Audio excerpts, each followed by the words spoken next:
kasi ng truck na dumaraan ngayon sa lumang tulay ay di raw malayong bumigay na ito. Umaaksyon live si Sean Yao. Sean.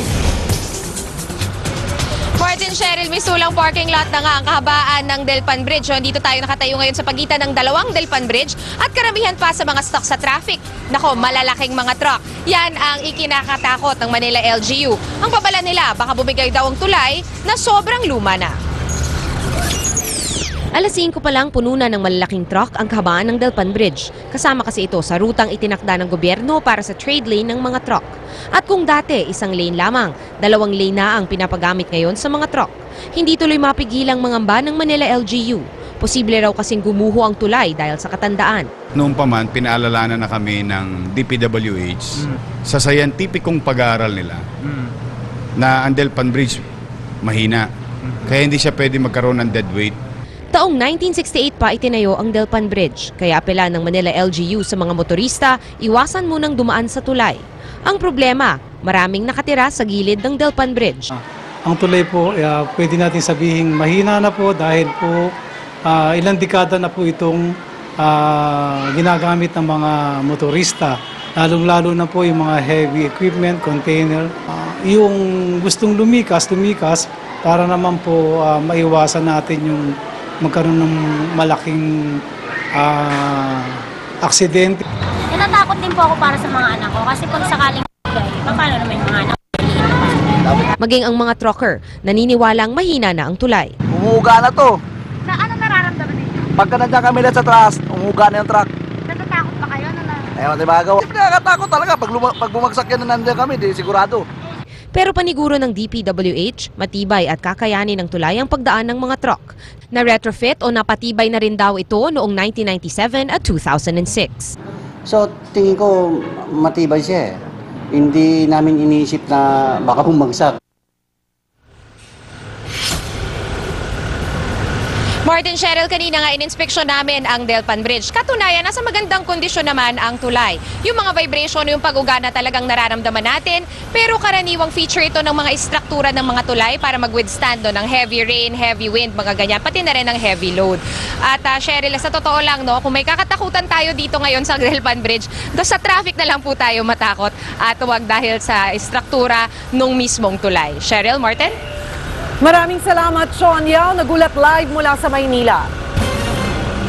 Hawak na ng mga otoridad ang Police Senior Inspector na idinawit sa EDSA Hulidao. Kasabay ng kanyang pagsuko, iginit niyang wala siyang kasalanan. Nasa gitna ng aksyon, si Renzo Kiko. Pasado alas 5 ng hapon nang dumating si Police Senior Inspector Alan Emlano sa opisina ng NCRPO sa Camp Bagong Diwa. Sumuko sa tulong ng media si Emlano na isa sa mga idinadawit sa EDSA Hulidao. Dito idiniretso si Emlano dahil dito dinadala ang mga pulis na may AWOL status. Wala pa kasing formal na reklamo laban kay Emlano, kaya walang basehan para i-turn over siya sa Eastern Police District na siyang may hawak ng kaso. Nauna nang itinanggi ni Emlano na may kinalaman siya sa insidente. Yung mga panahon na yun ay yun po yung busy po ako na nakipagkita po ako sa aking summary hearing officer dahil nagpapapirma po doon ako sa aking mga papilis. Di rin daw siya ang nagmaneho ng Fortuner ng mga biktima. Tingin din niya na damay siya dahil kaklase niya sa PNPA Batch 2001 ang 3 sa mga nasangkot na pulis sa insidente. Wala naman po akong nakitang may kagalit po sa akin. Dahil wala naman po akong nasagasaan mula nung nasign ako nung sa Caloocan. We are emphasizing to them that this is something that we should not follow. So this is a taboo sa academy. Sa 12 suspek, 3 pulis pa lang ang hawak ng mga otoridad. Tinanggalan na rin ng permit na magdala ng armas ang mga ito. Lumalabas din na sina SPO1 Ramel Hashero at PO2 Jonathan Rodriguez ay may kaso na nahawig sa EDSA Hulidao. Iniimbestigahan na rin ang aligasyong sangkot umano sa droga ang mga biktima. Itinanggi ito ng negosyanteng may-ari ng SUV. Kahit hindi totoo, hinuhuli, sinasabi, galing sa droga yan, may mark money kung ganon-ganon. Amo naman ni DILG Secretary Mar Rojas, sumuko na ang mga pulis na sospek. At mas mabuti na sa inyong kaligtasan na sumurrender na kayo ng maayos kaysa dumating pa ito sa kung anong operation. Umaaksyon Renzo Kiko, News 5. Aksyon politika mga kapatid, ikinatuwa ng MILF ang pagkakasumite sa Kongreso ng draft ng Bangsamoro Basic Law matapos maantala ng ilang buwan. Pero sa kabila ng hiling ng Pangulo na madaliin ang pagsasabatas ito, malabo raw ito mangyari ngayong taong ito. Nasa gitna ng aksyon, si Royce Snagi. Matapos ang 4 na buwang pagkaantala, naisumite na sa wakas si Pangulong Aquino sa Senado at Kamara ang Bangsamoro Basic Law. Isang simpleng seremonya ang ginanap sa Malacanang para rito, kasama ang MILF Peace Panel at lokal na opisyal ng ARMM. Inanday ang Bangsamoro Basic Law upang maging makatwiran, makatarungan at katanggap-tanggap sa lahat, Moro man, lumad o Kristiyano. Matibay ang aking pananalig na sang-ayon ito sa ating saligang batas. Ang Bangsamoro Basic Law ang magiging daan sa pagbuo ng Bangsamoro Region sa taong 2016 kapalit ng Autonomous Region in Muslim Mindanao. Nakapaloob dito mga kasunduan sa ilalim ng Comprehensive Agreement on the Bangsamoro na pinirmahan ng gobyerno at MILF nitong Marso na tumapo sa 2 dekadang usapang pangkapayapaan. Naunawaan namin na kailangan ninyong suriin na mabuti ang panukalang batas na ito. Ang hiling lang namin, maipasa po sana ito sa lalong madaling panahon. Kaso mukhang malabo raw ito ngayong taon. We will give it our best shot, but it's extremely difficult because of the budget debates that comes before that. Plano naman ni Senador Bongbong Marcos, chairman ng Senate Committee on Local Government, na ipasuspinde ang arrest warrant laban kay MNLF Chairman Nur Miswari para makadalo ito sa mga pagdinig. We let us allow him in the process because clearly it will not succeed unless both MI and MN are not part of the process.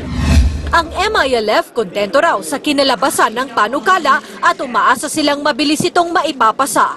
Umaaksyon, Royce Snagit, News 5.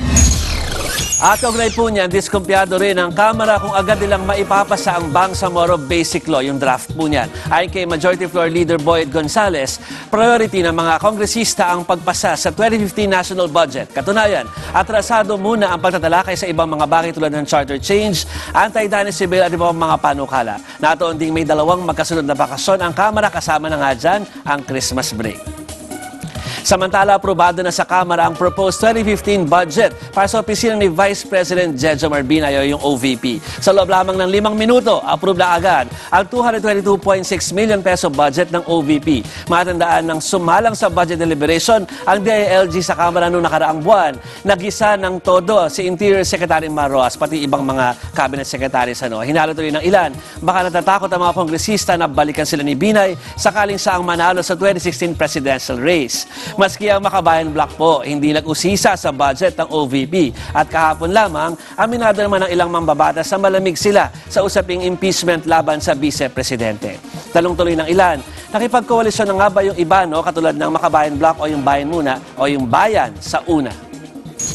Dapat sagutin ni Vice President Binay ang mga paratang sa kanya, bagamat halata at klaro na politically motivated naman ang mga hearings. Bumelta naman si Majority Floor Leader Boyd Gonzales kay Congressman Tubi Chanco na nagsabi po kahapon na may plano raw ang Liberal Party laban kay Binay para hindi makatakbo sa darating na eleksyon. Sa tingin ko, ano lang yun, talagang kwentong kutsero lang yun, saka kwentong barbero. No? There is no basis para may pagkwentuhan man lamang.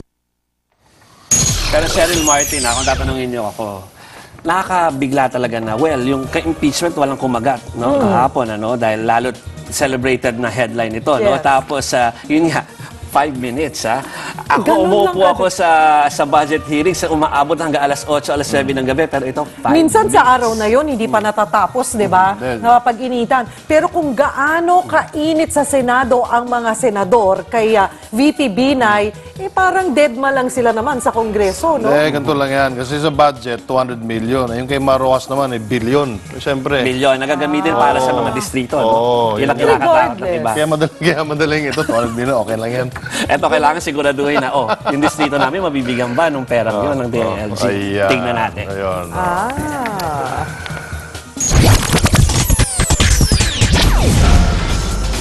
Sa sports, kumpiyansa si Gilas Captain Jimmy Alapag na kaya ng Pilipinas na magkamedalya sa Incheon Asian Games. Huling nakaginto ang Pilipinas sa Asian Games Basketball noong 1962 sa Jakarta. Pero sa panayam ng hepe ng News 5 na si Luchi Cruz Valdez sa aksyon, sinabi ni Alapag na madadala ng Gilas ang momentum nito.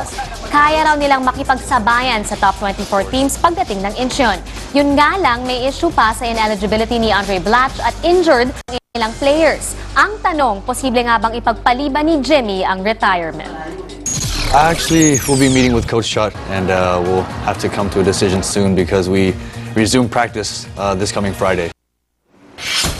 Samantala, talo ang Barangay Ginebra sa exhibition game kontra sa Korean Basketball League champions na LG Sakers. Pero napahanga pa rin ang mga dayo. Kwento ng Korean import na si Christopher Massey, great players daw ang Ginebra. Payo ni Massey, keep playing hard lalo't magsisimula na sa Oktubre ang bagong PBA season. Kwento naman ni Greg Slaughter at Joseph Yeo, malaking tulong ang exhibition para mahasa sila sa triangle offense ni Coach Jeffrey Cariaso. Pinagkatuwaan ng NBA player na si Jeremy Lin naman ang kanyang fans. Ibinida kasi ng Wax Museum na Madame Tussauds sa San Francisco ang estatwa ni Lin suot ang LA Lakers jersey. Nakipicture ang fans sa inakala nilang wax figure at saka biglang gagalaw si Lin. Susunod, pamilya ni Enzo Pastor isinumite sa DOJ ang testimonya ng kanilang mga testigo. Relasyon naman ni Dalia Pastor at itinuturong mastermind, pinatunayan ng kanilang kasambahay. At gaming executive ng Apple agaw eksena sa launch ng iPhone 6. Opisyal binansagang Scarf Guy. Bakit kaya? Tutok lang, magbabalik pa ang aksyon tonight.